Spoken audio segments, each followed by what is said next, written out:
do Salmo de número 116, do Salmo 116. Louva a Deus por mais essa rica oportunidade que temos de estarmos aqui, né? A minha dia de domingo para mim, toda a família é muito complicado, porque a família toda, exceto eu, faz parte do Ministério de Música, né? Então, se sai todo mundo, fica um desfalque assim, considerável. Mas nós queremos a graça porque eu e minha esposa estamos aqui, podemos rever alguns irmãos que a gente só revê mesmo no dia, né, da ceia. Alguns a gente esteve junto ontem, né? Lá no trabalho de casais. Foi bênção? Aleluia! Oh, glória! Mês que vem, Deus permitindo, tem mais. Salmo 116 diz assim: eu amo o Senhor, porque Ele me ouviu quando me fiz a minha súplica. Ele inclinou os seus ouvidos para mim. Eu o invocarei toda a minha vida. As cordas da morte me envolveram, as angústias do inferno vieram sobre mim. A prisão e tristeza me dominaram. Então clamei pelo nome do Senhor. Livra-me, Senhor. O Senhor é misericordioso e justo. O nosso Deus é compassivo. O Senhor protege os simples. Quando eu já estava sem forças, Ele me salvou. Retorne ao seu descanso, ó minha alma, porque o Senhor tem sido bom para você. Pois tu me livraste da morte, livraste os meus olhos das lágrimas e os meus pés de tropeçar, para que eu pudesse andar diante do Senhor na terra dos viventes. Eu creio, ainda que tenha dito, estou muito aflito. Em pânico eu disse, ninguém merece confiança. Como posso retribuir ao Senhor toda a sua bondade para comigo? Erguerei o cálice da salvação e invocarei o nome do Senhor. Cumprirei para com o Senhor os meus votos na presença de todo o seu povo. O Senhor vê com pesar a morte de seus fiéis. Senhor, sou o teu servo. Sim, sou o teu servo, filho da tua serva. Livraste-me das minhas correntes. Oferecerei a ti um sacrifício de gratidão e invocarei o nome do Senhor. Cumprirei para com o Senhor os meus votos na presença de todo o seu povo, nos pátios, na casa do Senhor, no seu interior, ó Jerusalém. Aleluia. Podem tomar assento agora, podem sentar. Amados, esse salmo, há uma discussão em parte sobre quem é o autor deste salmo. Algumas pessoas vão dizer que é o rei Ezequias.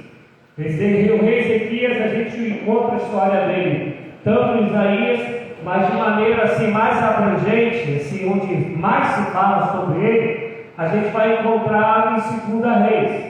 E em 2 Reis, no capítulo 20, Isaías vai até Ezequias, e Ezequias foi um excelente rei. Foi um rei que temeu ao Senhor, que andou na presença de Deus, que mandou reparar os altares. Foi um rei que prosperou, foi um rei que toda o seu reinado fez tudo que agradava ao Senhor. Ele começou a reinar com 26 anos, durante 29 anos ele reinou, sendo que no período do seu reinado, com 39 anos, alguns estudiosos defendem que ele tinha essa idade, o profeta Isaías vai até Ezequias, que Ezequias estava com uma úlcera, e Deus fala para o rei Ezequias que ele morreria. E Ezequias, ele vai e ora ao Senhor, e o Senhor manda o profeta Isaías voltar, e o Senhor concede a Ezequias mais 15 anos de vida. Então, por causa de todo esse cenário, as pessoas, quando olham para esse salmo, onde o salmista disse que angústias estavam sobre mim, cordéis de morte vieram sobre a minha pessoa e a pessoa está vendo a palavra em espanhol, só Jesus, me atrapalharam, me envolveram. Então ele clama assim, falando que ele estava numa situação tão complicada, que ele estava perto da morte, ao mesmo o rei da Síria havia cercado Jerusalém, então ele fala que os inimigos estão à volta dele. Então, quando a gente olha para esse salmo e vê essa situação, alguns vão entender que esse salmo é de Ezequias. Contudo, não tem nenhum outro salmo que a gente poderia dizer que foi Ezequias, isso é, não é uma marca de Ezequias ter escrito algum salmo. Então, e esse grupo de salmos, do Salmo 113 até o Salmo 118, ele tem um nome, que esse grupo é chamado de Hilel egípcio. Hilel é uma porção da palavra aleluia. E quem estava na igreja no dia do louvorzão, eu preguei sobre o Salmo 150 e expliquei o que significa aleluia, o que significa louvado seja Deus, que é uma composição de duas palavras, onde uma delas é Hilel, que significa louvor. E de 113, Salmo 113 até o Salmo 118, é um grupo de salmo que louva a Deus porque Deus os tirou do Egito. Você vai pegar então o Salmo 114, eu não sei se o Bruno pode colocar enquanto eu vou falando, vocês vão lendo ali, ele é bem pequenininho. Esse Salmo 114, ele vai falando da tirada de Deus, da libertação que Deus fez, tirando o povo do Egito e levando para a terra prometida. Vai falar que Deus tira a água da rocha. Pode só passar para o pessoal ler enquanto que eu falo, por favor. E todo esse grupo de salmos, de 113 ao Salmo 118, são salmos que eram cantados na época da Páscoa aqui, fazia menção à libertação do povo saindo do Egito. Inclusive, há alguns que defendem que Jesus e os discípulos cantaram esse salmo na Páscoa que antecedeu a sua morte, a sua crucificação. E esses salmos, do 103 ao 118, foram escritos por Davi. Então, a esmagadora maioria crê que foi Davi e não Ezequias que escreveu esse salmo. Ah, pastor, por que o senhor está contando tudo isso? Eu estou contando para que a gente aprenda, para que a gente conheça mais a Bíblia e para que a gente vá discernindo o que ele estava vivendo. Se foi Ezequias, eu já disse o quadro de Ezequias, mas se de fato foi Davi falando da libertação do povo, nós vamos lembrar que o povo era escravo. E como escravos, todas essas situações aqui, eles viviam angústia, iminências de morte, cordéis de morte. Os escravos, todos nós sabemos, muitos deles eram assassinados porque tinham os seus senhores o poder de fazer isso. Alguns apanhavam tanto que chegavam até a morte, outros passavam fome que chegavam até a morte. E esse salmista, ele declara que, olha como começam os dois versículos do Salmo 116, os dois primeiros versículos. Ele diz o seguinte, assim que eu consegui botar aqui no livro: eu amo o Senhor, porque Ele me ouviu quando lhe fiz a minha súplica. Ele inclinou seus ouvidos para mim. Eu o invocarei toda a minha vida. Ele começa o salmo dizendo que Deus ouve as orações. Ele está dizendo aqui, esses dois primeiros versículos, que Deus já o socorreu quando ele orou. Agora, eu quero que vocês prestem atenção no que eu vou dizer agora. Todas as pessoas que nasceram na escravidão, elas foram libertas? Não. Como nós falamos aqui, a escravidão durou cerca de 400 anos, e nesse período, pessoas nasceram escravas e morreram escravas. Pessoas adoeceram, pessoas passaram necessidades, pessoas sofreram angústias tremendas. Ah, pastor, o senhor está querendo dizer isso? Eu estou querendo dizer que Deus sempre ouve as nossas orações. Todavia, não necessariamente Deus as responde no tempo que nós queremos ou esperamos.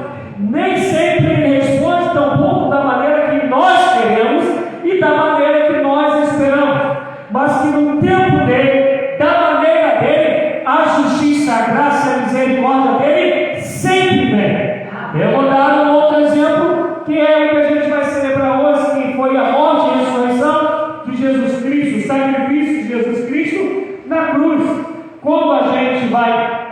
Vem da história da criação, que vai dizer que o Senhor criou homem e mulher pecado, e o Senhor falou que da semente da mulher nasceria aquele que pisaria a cabeça da serpente. Dali, até acontecer a morte e ressurreição de Jesus Cristo, foram cerca de 4.000 anos, até o cumprimento. O Senhor cumpriu, mas demorou cerca de 4 anos, e a gente pode perguntar, então por que Jesus não veio antes? A gente vai pegar o salmista, como o Salmo 69, que vai profetizar sobre a vida de Jesus. A gente vai pegar Isaías, a gente vai pegar Daniel, a gente vai pegar Ezequias. Todos esses foram profetizando sobre a vida de Jesus. A gente vai pegar o livro de Joel, vai estar lá escrito aquilo que Pedro, no dia de Atos dos Apóstolos, ele diz: o Senhor, ele profetizou que chegaria um dia que desceria poder dos céus. Lembra? Olha aí, Atos 2, todas essas coisas. Eu não vou entrar no detalhe para a gente não demorar muito, mas eu quero que a gente entenda que Deus sempre ouve as nossas orações. Amém. E aqui o salmista está dizendo: eu invoquei o Senhor e Ele me ouviu. Aqui quem tem filhos, ou quem não tem, já foi filho, vai saber que há um prazer do pai e da mãe sempre agradar o filho. Mas também a gente vai saber que pai e mãe não dá tudo que o filho deseja, mesmo quando há condições de dar, porque o pai e mãe subentende que ele sabe aquilo que o filho pode ter e aquilo que não pode ter. Vou dar um exemplo falando do meu filho. Se meu filho hoje fala assim: pai, eu quero um carro, digamos que eu tivesse condições, eu jamais daria um carro ao meu filho, porque ele só tem 15 anos de idade.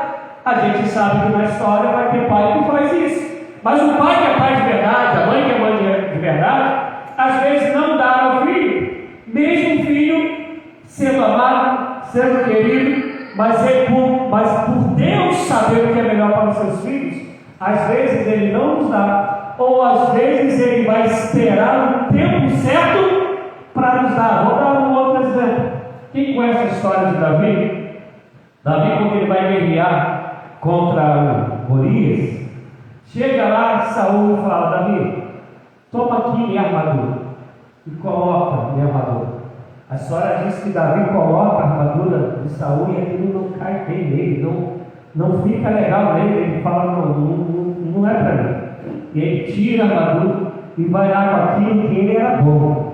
Pega uma tiradeira, que é uma funda, e vai contra o gigante com um tempo só. Ele derruba o gigante. O tempo passa, Davi está fugindo, e Davi entra onde estava a armadura de Saul. Depois de um tempo, ele coloca a armadura de Saul. Agora a armadura de Saul cabe nele, entra nele, e ele sabe como usá-la. O que eu estou querendo dizer com isso? Que Deus sabe o tempo exato que Ele pode confiar cada coisa a cada um de nós. Isso quer seja na área econômica, material, quer seja na área emocional, quer seja na área espiritual. Ele sabe o tempo certo, o tempo exato. E por isso que a Bíblia, o salmista também vai dizer: os que confiam no Senhor são como os montes de Sião que não se abalam, mas permanecem para sempre. Confiar em quê? É a gente ter a convicção de que no tempo certo, na hora certa, da maneira que Ele entende que é certo, segundo a vontade dEle, vai acontecer. Ainda que a gente possa viver como Moisés. Moisés é um instrumento do pessoal sair da terra prometida. Há uma promessa de Deus que Moisés levaria o povo até a terra prometida. Mas Moisés não entrou na terra prometida, mas a sua posterioridade entrou. Isto é, Deus cumpriu a promessa? Sim, ela só não aconteceu para Moisés, mas Moisés foi o instrumento de Deus para que a promessa de Deus se cumprisse. Quando a gente confia no Senhor, a gente descansa nele, porque sabe que Ele ouve a nossa oração, sabe que Ele nos ama, Sabe que Ele conhece, a gente canta uma música, né, que fala, Deus conhece a nossa estrutura. Ele sabe o que está fazendo. Eu amo como Isaías, no capítulo 40, ele diz, Deus não precisa de conselheiro. Deus não precisa nem de agenda. Deus não precisa que você, nem eu, devemos dar um toque nele. Olha só assim, vai que se o Senhor fizer assim, esse negócio vai dar certo. Né? A gente acha às vezes que a gente pode dar um toque em Deus, destruir a Deus. E Abraão, ele experimentou esse negócio. Deus ia destruir Sodoma e Gomorra. Ele fala, Senhor, vai aqui, tem 50 lá junto. O Senhor vai fazer os justos perecerem junto com os injustos. Aí Deus fala, tá bom, se tiver 50, eu não destruo. E a barganha foi acontecendo. Se tiver 30, se tiver 20, se tiver 10, até que falou, não tem jeito, eu vou destruir. Porque Deus, quando Ele decide, Ele determina algo, pode ter certeza, Ele vê, não é Thundercats não, mas Ele tem a visão muito além do alcance, né? Ele vai muito além daquilo que eu e você possamos pensar ou imaginar. E o salmista vai continuar e vai falar desse sofrimento dele, que ele estava vivendo, dessa angústia, desses cordéis de morte que o cercaram, que o envolveram. E depois ele diz, então clamei, lá no versículo 4, então clamei pelo nome do Senhor. Mas presta atenção, ele já começa louvando a Deus, declarando que Deus o livrou. Depois ele vai contar a história. Eu estava nessa situação complicada, nessa situação difícil. Então eu clamei ao Senhor e Ele ouviu o meu clamor. O Senhor me disse, livra-me, Senhor. E Ele se diz no versículo 5, o Senhor é misericordioso e justo. O nosso Deus é compassivo. O Senhor protege os simples. Quando eu já estava sem forças, Ele me salvou. A gente vive uma época onde diz que sempre que a gente clamar, sempre, Deus vai atender segundo o que a gente pediu a Ele. Trazendo em miúdos, tem um montão de gente pregando aí que se você pedir, Deus vai te dar. E toda a minha Bíblia me mostra que isso não é dessa maneira. De capa a capa ela fala, mentira, não acredita não. E aqui a gente vai ter um exemplo. Tem gente que diz que se você anda mesmo com Deus, se tu estás vivendo a vontade de Deus, você não vai sofrer. A ponto de algumas pessoas, né, de algumas igrejas, alguns líderes dizer, ó, se você está sofrendo por isso, é porque você está em pecado. Ou então outros apelam mais ainda, você não está sendo fiel a Deus nos dízimos e nas ofertas, por isso que você está passando por isso. Aqui, o salmista está dizendo que cordéis de morte o envolveram, que a angústia do inferno, que era uma sensação de quem estava no inferno, que imagina a dor da alma que ele está declarando. Mas ele vai dizer mais ainda. Ele vai dizer que Deus respondeu, mas ele vai dizer que Deus respondeu quando ele estava sem forças. Isto é, o negócio ficou muito brabo até Deus o responder. E eu vou levar isso para um personagem que a gente conhece muito, que é a vida de Jó. Todos nós, né? Amém? Conhecemos a história de Jó, mas amém? E interessante que o livro de Jó começa dizendo que Deus disse que não havia na terra ninguém semelhante a Jó, que o temia, que era homem justo e que se apartava do mal. Deus falou isso. E aí, por causa disso, justamente por ele ser homem justo, temente a Deus, e que se apartava do mal, veio só pancada em cima dele. Mas Deus demorou um tempo para socorrer a Jó. O socorreu. Mas a história, quem conhece lá os 42 capítulos de Jó, a história é grande, o sofrimento é grande. E no final, Deus o socorre. Mas nesse socorro, Jó perdeu filhos. Que tem muita gente que fala assim, mas Deus deu em dobro os filhos de Jó. Tá bom, quem é que tem mais de um filho? Sabe que tu pode ter mais outros 5, 6. Não adianta. Se você perdeu um, meu Pai, que Deus nos livre disso, desse mal. Sabe a dor, a angústia que é e que ninguém, nenhum outro filho vai substituir o filho que você perdeu. Pastor, eu só venho aqui para pregar algo que vai nos esquecer. Não.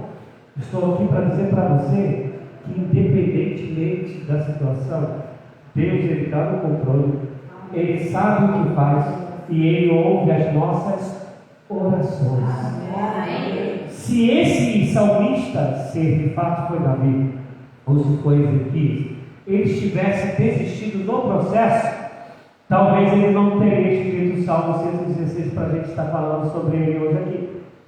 Ainda mais, se Jó não tivesse suportado até o final, talvez a gente não teria o livro de Jó para estar sendo cantado, sendo falado e nos ensinando até o dia de hoje. Porque o convite daqueles que vão louvar a Deus é para aqueles que vão louvar a Deus, eles ficam por fé e não por vista. Vivam confiando no Senhor, sabendo que Ele ouve a nossa oração.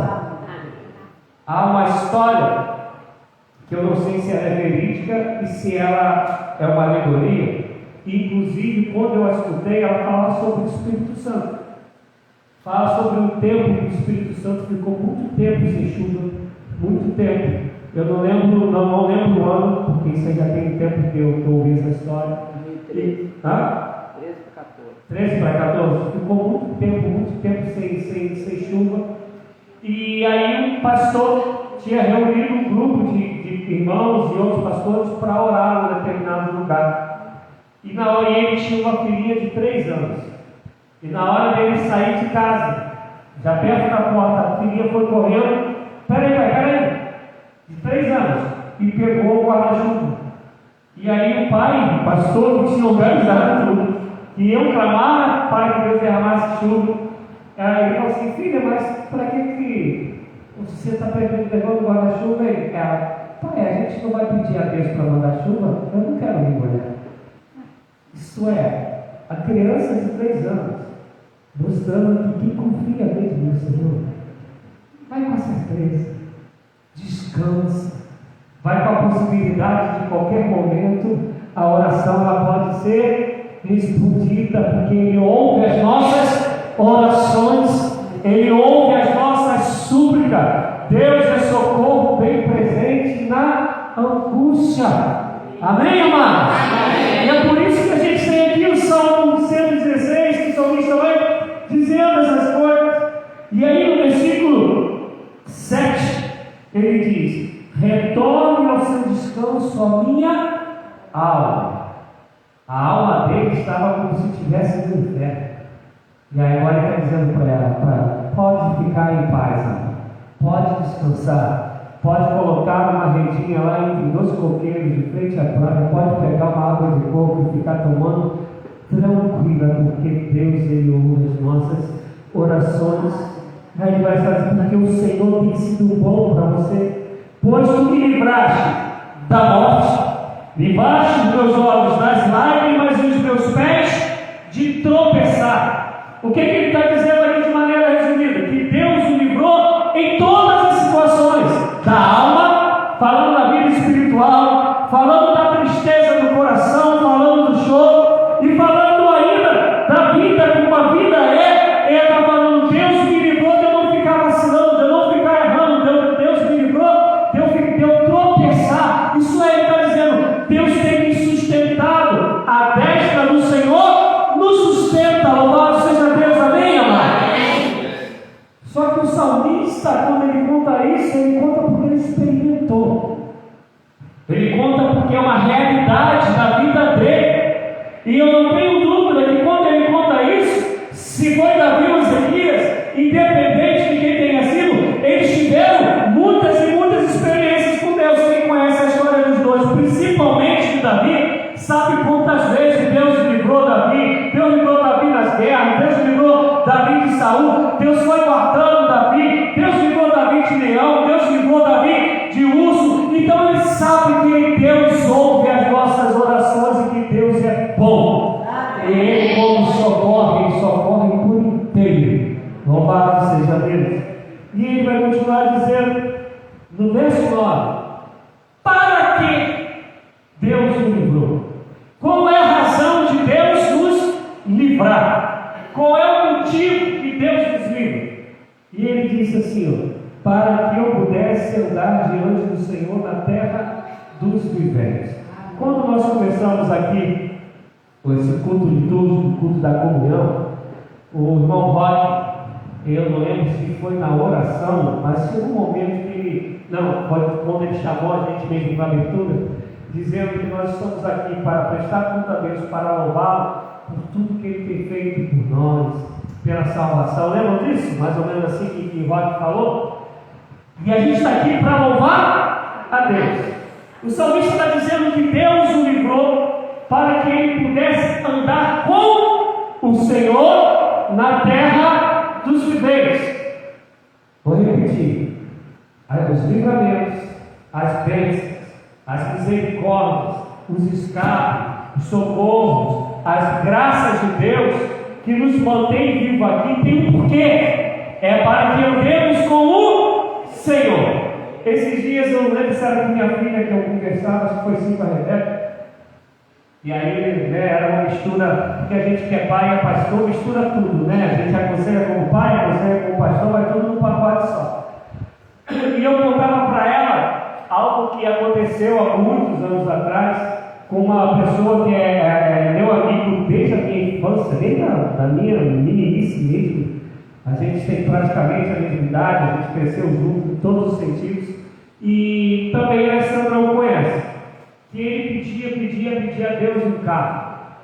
E ele era um cara assíduo na igreja em todos os sentidos, escola dominical, culto, era crente direitinho. E aí ele ganhou no carro, conseguiu ter o carro, né? Ganhou não no sentido que alguém deu de presente, mas ele conquistou o carro. E aí chegava domingo, dia de sol bonito, e o que ele fazia? Pegava e ia para cá. E aí a gente ia conversar com ele, e ele falava, não, é só esse período. Para resumir a história que eu estou te contando, tem uns 25 anos mais ou menos, e até hoje ele nunca mais foi firme ao Senhor. E eu me arrisco para dizer, já que eu estou falando o nome, que ele não andou com Deus, ou não anda com Deus de fato, na terra dos viventes. Isto é, Deus nos criou para a glória dele. Muitas das vezes a gente quer bênção, a gente quer cura, a gente quer emprego, a gente quer algo material, e não compreende que Deus faz essas coisas acontecerem para que o nome dele seja glorificado na nossa vida. E a maior maneira de Deus ser glorificado na nossa vida não é só quando a gente dá um culto de ação de graças, é quando no nosso dia a dia as pessoas vão vendo Cristo em nós, vão vendo que a gente vive para a glória de Deus. Tanto é que ele está falando para que eu ande com Deus na hora do culto, para que eu ande com Deus no momento do culto, ou ainda principalmente de ceia do Senhor. Não, ele está falando que é na terra dos viventes, onde eu estiver, no meu trabalho, na minha casa, na minha faculdade, no meu colégio, onde for, eu vou andar com Deus. E esse andar com Deus, ele é tão forte que essa expressão ela é usada sobre Enoque. Enoque e Elias foram os homens que a Bíblia fala que não conheceram a morte. Eles foram transladados, eles foram arrebatados, eles foram tomados vivos. E quando a gente vai ler lá sobre Enoque, está escrito: e Enoque andou com Deus, e Deus o tomou para si. Andou com Deus. Deus nos livra, Deus faz milagre, Deus ouve as nossas orações, para que nós possamos andar com Ele na terra dos viventes. Amém, amados? Amém. E aí ele vai continuar: eu creio, ainda que tenha dito, estou muito aflito, enquanto eu disse, ninguém merece confiança. Olha só, há um outro ensinamento por aí, que diz que a gente não pode, e entendam por favor o que eu vou falar. Tem umas pessoas que dizem assim: a gente tem que perguntar a Deus o para quê e não o porquê. E alguns chegam a dizer que se a gente pergunta o porquê que eu estou passando por isso, que a gente está em pecado. Não sei se vocês já ouviram isso. Se isso for verdade, a gente tem que rasgar o livro de Jó. Chega em casa, só por curiosidade, ver quantos porquês Jó fala para Deus e depois você lhe responde. O porquê, ele não é falta de fé. O porquê é o coração que se abre sinceramente para um Deus que também é Pai. Consegue entender isso, gente? Uma coisa é eu murmurar. Uma coisa Ai, Jesus, tem outra palavra que fala que daqui a pouco eu me revoltar contra Deus. Outra coisa é eu rasgar o meu coração dizendo: Deus, eu não estou entendendo. Por que isso está acontecendo? Por que eu estou passando por isso? Por que o Senhor está permitindo esse desejo de querer entender? Porque Deus é Ele, eu e você somos limitados. Ele que deu amanhã. Mas isso quer dizer que Ele também vai te responder? Não. E eu vou pegar um exemplo. Ele não respondeu a Jó. Jó não leu o livro de Jó, isto é, Jó não sabe que Jó era apenas uma razão para Deus mostrar para Satanás que na terra dos viventes existem pessoas que adoram o Senhor acima de todas as coisas, que o amam acima de todas as coisas. Mas nem Deus, nem o adversário chegou para Jó: tu está passando isso por causa disso, disso. Não.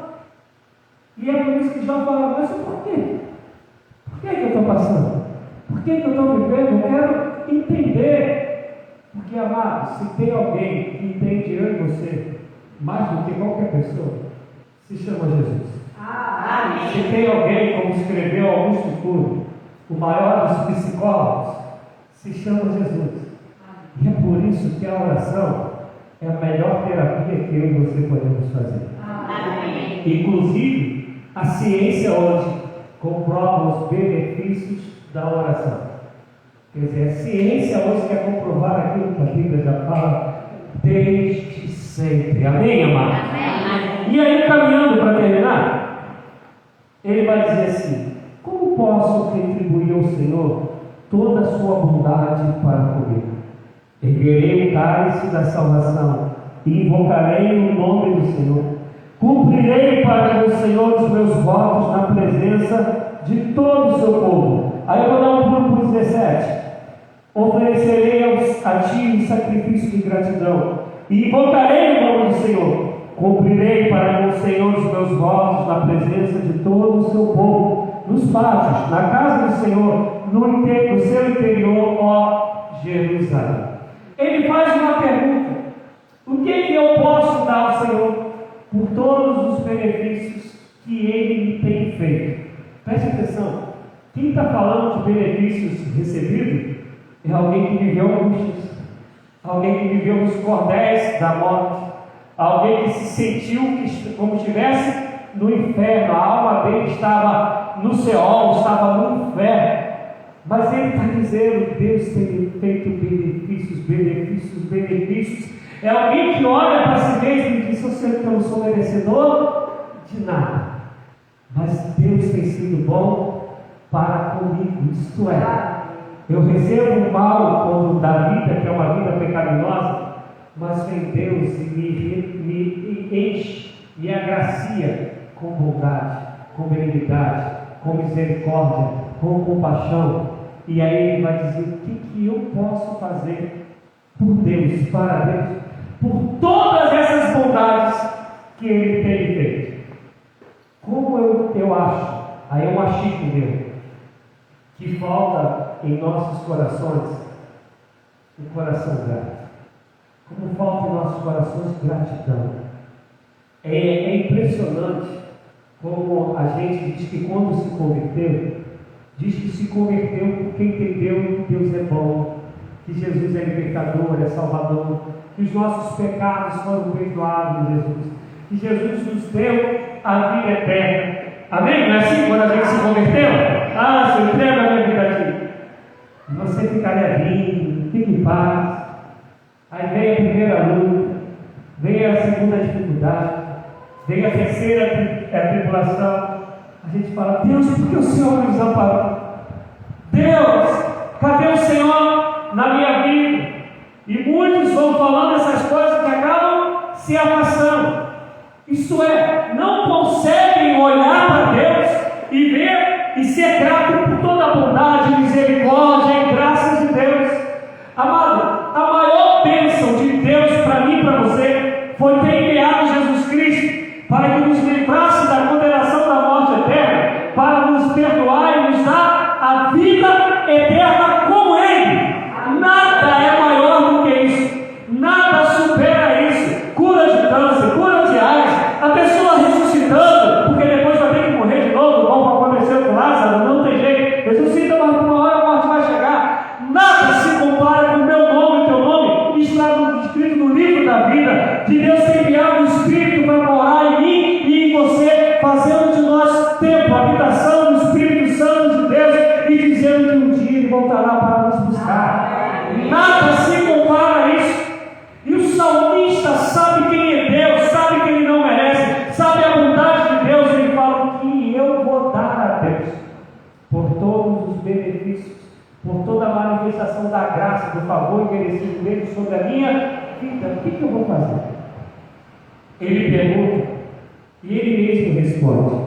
Mas antes disso eu quero pedir a Bruno para colocar aí em Miqueias 6,8. Está na Bíblia o livro de Miqueias, tá, gente? Tem gente que não conhece muito, não, mas são os chamados profetas menores. Miqueias 6,8, ele vai dizer o seguinte, que o Senhor, Ele se agrada, Ele espera de mim e você um coração humilde, um coração aquebrantado. Ele espera que eu e você amemos e pratiquemos a justiça, que eu e você sejamos misericordiosos. Deus está falando que se eu e você queremos agradá-lo, que você devemos ser pessoas simples, amante. E aqui o salmista disse que a oração dos simples Deus responde. Ele nos chama para sermos humildes. Esse simples e humilde é sermos dependentes dele, sermos ensinados por ele, aceitarmos os seus ensinamentos, as suas correções, tratarmos aos outros com a justiça que vem dele, com misericórdia, com graça, com compaixão. Está dizendo que é disso que ele se agrada. Mas o interessante é que ele fala que é para viver assim com ele, isto é tendo ele como quem dirige o nosso espaço, tendo ele como quem nos guia, tendo ele como quem nos dá a diretriz. Trazendo para a linguagem de hoje, é que Deus seja o nosso GPS e vai dizer o caminho que é melhor. Aí ele vai falar, tem radar aqui, radar de 40, radar de 60, não ultrapassa não, senão você vai ser multado. Ele vai nos ensinando tudo, e ele espera que é esse coração que o agrade. E isso é tão real que o salmista Davi, quando vai escrever o Salmo 51, ele vai dizer que o coração quebrantado, contrito, não desprezarás, ó Deus. E Davi, ele escreve esse salmo depois de ele ter cometido o pecado de adultério, de ter mandado o marido da mulher com quem ele adulterou morrer na frente da batalha. Mas Davi sabe que se meu coração for como de Deus, como ele espera que seja, eu vou estar agradando, eu estarei louvando, eu estarei adorando. E aí o salmista aqui no Salmo 16, ele declara que eu vou viver assim na frente de todos os povos. Amém. Na frente do povo dele, que é de Jerusalém, daquele que vinha encontrar o caminho, eu vou viver louvando a Deus. Sabe porque ele diz: tomarei o cálice do Senhor na presença de todo o povo. Eu vou tomar o cálice da salvação. Isto é, eu vou ter uma vida que todo mundo olhe para mim e saiba que eu sou salvo em Cristo Jesus. Eu vou ter um coração simples, humilde. Eu vou tratar as pessoas com justiça, com misericórdia, com compaixão e graça. Eu não vou ser uma pessoa altiva diante de ninguém, principalmente diante de Deus. Eu vou ter um coração aquebrantado, um coração simples, um coração humilde. Amados, tem uma coisa que não combina com o cristão: ou você é cristão, ou você é arrogante. Ou você é cristão, ou você é prepotente.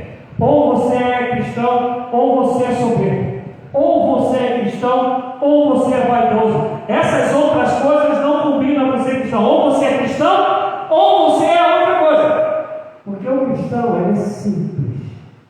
O cristão, ele é humilde.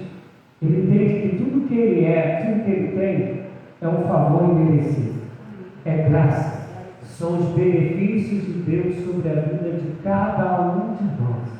E o salmista está dizendo, para eu agradar a Deus, eu vou viver assim, na presença de todos. Por último, bota aí Isaías 55, 17. Isaías 55, 17, se minha mente não estiver falhando. Então, bota 57, 15. É 57, 15. 57, 15. Vai dizer o seguinte, que Deus ele habita no lugar alto, no lugar sublime. Mas também vai dizer que ele habita onde? Com contrito e abatido. E aqui não é abatido no sentido de quem está passando dificuldade, não. É no sentido de quem se inclina diante de Deus, de quem reconhece a grandeza de Deus. Está falando que esse Deus que é todo poderoso, que é soberano, que é criador de todas as coisas, Ele também habita em mim e em você, se nós vivermos com o coração quebrantado e contrito, se nós formos pessoas humildes, pessoas simples, no sentido de viver sempre para glorificar, viver sempre na dependência dEle.